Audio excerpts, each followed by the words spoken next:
कृपा पार जाना कठिन है। और विरह के दो आंसू बहाना कठिन है। विरह के दो आंसू बहाना कठिन है। कि सत्संग सेवा ये साधन न भक्ति। सत्संग सेवा ये साधन न भक्ति। कि सत्संग सेवा ये साधन न भक्ति। ये सत्संग सेवा ये साधन न भक्ति। बिना प्रेम गुरु को रिझाना कठिन है। बिना प्रेम गुरु को रिझाना कठिन है। क्या कहा? प्रेम से प्रकट हुए मैं जाना। प्रेम से जहां चाहो वहां बुला सकती, लेकिन पैसे धन दौलत सामान से नहीं, इससे नहीं, प्रेम से। क्योंकि संत महापुरुष उनके पास प्रेम है, दुनिया के पास आसक्ति भोग विलास है, वो इसलिए नकली प्रेम करता है। संत महापुरुष असली प्रेम करते हैं, आपको इससे निकालने की। काम से, क्रोध से, लोभ से, मोह से आप कैसे निकलोगे, वो निकालने की हर युक्ति तुम्हारे साथ अपनाते हैं, लेकिन तुम उनकी ये दया की युक्ति को समझ नहीं पाती हो। क्या कह रहे हैं? कि सत्संग सेवा साधन ये भक्ति। सत्संग सेवा ये साधन न भक्ति। और बिना प्रेम गुरु को रिझाना कठिन है। बिना प्रेम गुरु को रिझाना कठिन है। और बिना गुरु कृपा पार जाना कठिन है।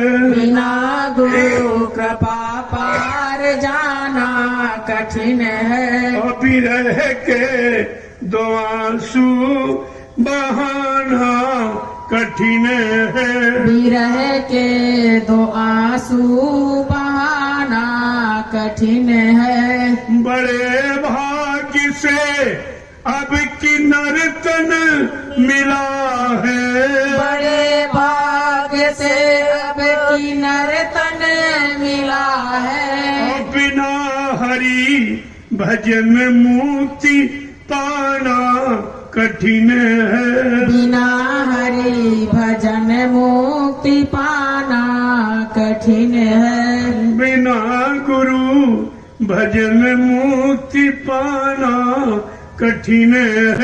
बिना गुरु भजन मुक्ति पाना कठिन है। और बिना गुरु कृपा पार जाना कठिन है। बिना गुरु कृपा पार जाना कठिन है। और विरह के दो आंसू बहाना कठिन है।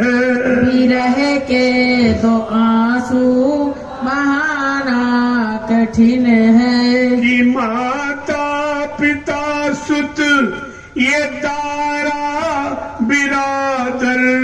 ये माता पिता सुत ये दारा बिरादर। और यही मोह ममता हटाना कठिन है। यही मोह ममता हटाना कठिन है। बिना गुरु कृपा पार जाना कठिन है। बिना गुरु कृपा पार जाना कठिन है। कि जप तप नियम योग ही व्रत पाठ पूजा। जप तप नियम योग व्रत पाठ पूजा। कि जप तप नियम योग व्रत पाठ पूजा।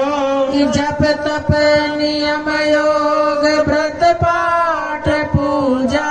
बिना प्रभु दर्श पाना कठिन है। बिना गुरु प्रभु दर्श पाना कठिन है। बिना गुरु प्रभु दर्श पाना कठिन है। बिना गुरु प्रभु दर्श पाना कठिन है। बिना गुरु कृपा पार जाना कठिन है। बिना गुरु कृपा पार जाना कठिन है। बिरह के दो आंसू बहाना कठिन है। विरह के दो आंसू बहाना कठिन है। प्रेमियों, कलयुग में परमात्मा प्राप्ति बड़ी सुलभ है, लेकिन बगैर गुरु की कृपा के नहीं हो सकती। जब उनकी कृपा दया मेहरबानी जीवों पर होगी तब, और जो गुरु की शरण और चरण छोड़ के भाग गए उन पर दया कहां होगी? उन पर कौन कृपा दया मेहरबानी करेगा जो उनका ये मानव जीवन सार्थक हो पाएगा? ये कितना भारी नुकसान अब भी कर रहे हैं। इसी जिद हट में कलयुग पीछे पड़ा, सर पे बैठ गया है। उनको दोबारा ऐसी स्थित परिस्थिति में आने के लिए मजबूर कर देगा, वो नहीं आने देगा। कितना भी सुनाया समझाया जाए, उनकी समझ में ये नहीं आएगा। क्यों? वो दया के पात्र नहीं रहे। उन्होंने दयालु की दया को ठुकरा दिया, भुला दिया है।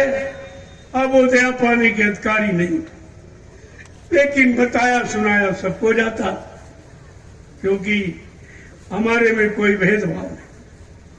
मैं ना स्त्री पुरुष देखता हूं, मैं तो आप में एक सिर्फ जीवात्मा को देखा। जीवात्मा तो स्त्रीलिंग ही है। वैसे ज्ञान दृष्टि से सब स्त्रियां हैं, पुरुष केवल सत्पुरुष है, बाकी सब स्त्रियां, सब जीवात्माएं। कोई स्त्री तन में चाहे पुरुष तन में, ये तो काल माया की चालाकी होशियारी फंसाने के लिए एक स्त्री तन एक पुरुष तन बना दिया और थोड़ा सा अंतर बनाया। उसी अंतर में पुरुष स्त्री में फंस गई, पुरुष तो स्त्री में फंस गया और स्त्री पुरुष में फंस गई। ये फंसाने के लिए उसने ये जाल रचा।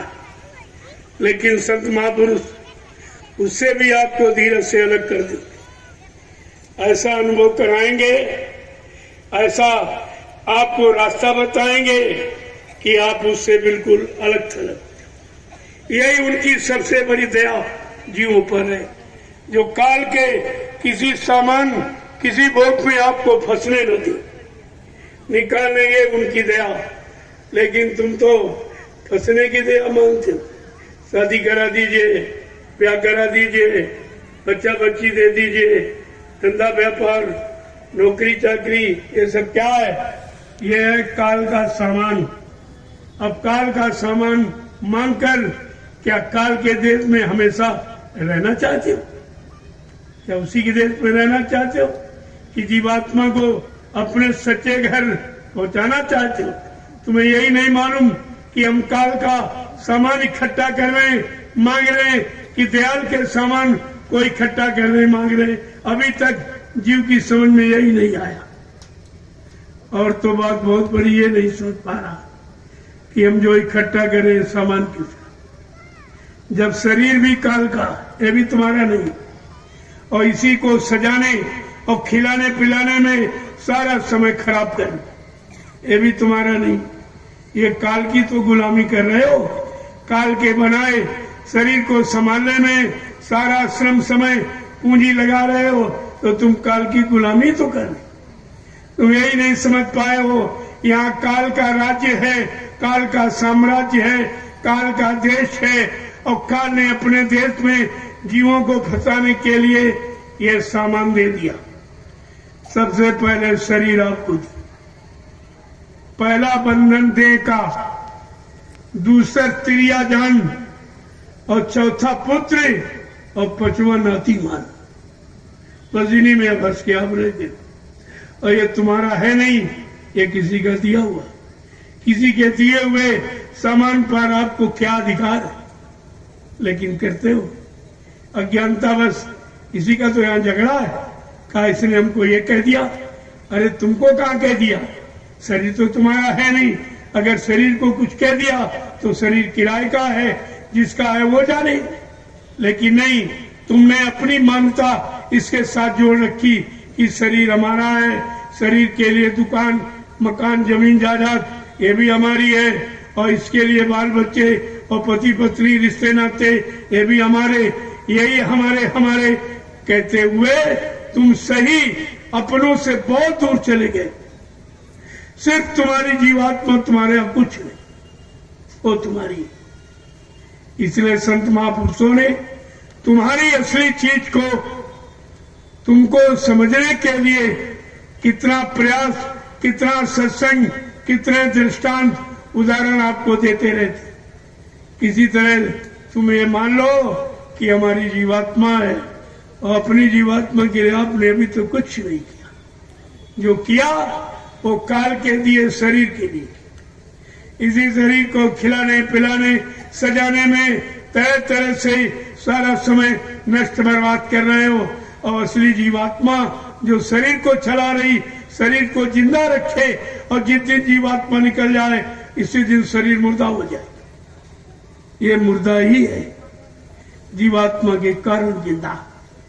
जो तुम्हारे शरीर को जिंदा रखे, तुम्हारा शरीर तुम्हारे बनाए सामानों का प्रयोग कर पा रहा है, लेकिन ये आपने नहीं समझा। ये यानी दया किसकी है? ये जीवात्मा की दया, जिसके कारण आप प्रयोग कर। शरीर से जीवात्मा निकल जाए फिर दुकान मकान में भी कोई आपको रहने नहीं दे। ये तुम्हारे बाल बच्चे तुमको घर में नहीं रखे, कहा नहीं नहीं चलो निकाल बाहर करो उसको, क्योंकि ये जिंदों का मकान है, मुर्दों का नहीं। जिंदा है तब तक रहोगे, इसके बाद तुमको ही मकान छोड़ना पड़ेगा। तो एक दिन मुर्दा तो निश्चित होगा। मौत तो सबका इंतजार कर रही, हमारे सिर पे बैठी, लेकिन उस मौत को हम देख नहीं पा रहे। वो हर पल घड़ी तुम्हारा इंतजार करती कि कितनी जल्दी ये मरे, हमारा भोजन बने। वो तो इंतजार करती है। इसलिए ऐसे ऐसे बुरे और पापमय कर्मों में आपको लगाया जा रहा ये जल्दी मर जाए, हमारा भोजन बन जाए, ये जल्दी खत्म हो जाए। गंदा खान पान करे, गंदा पान शराब पिए, और व्यभिचार कुचार करके शरीर की सारी शक्ति को जल्दी नष्ट बर्बाद करके मौत के हवाले हो जाए। ये सब तुमको तुम्हारा जीवन जल्दी खत्म करने में लगे पड़े।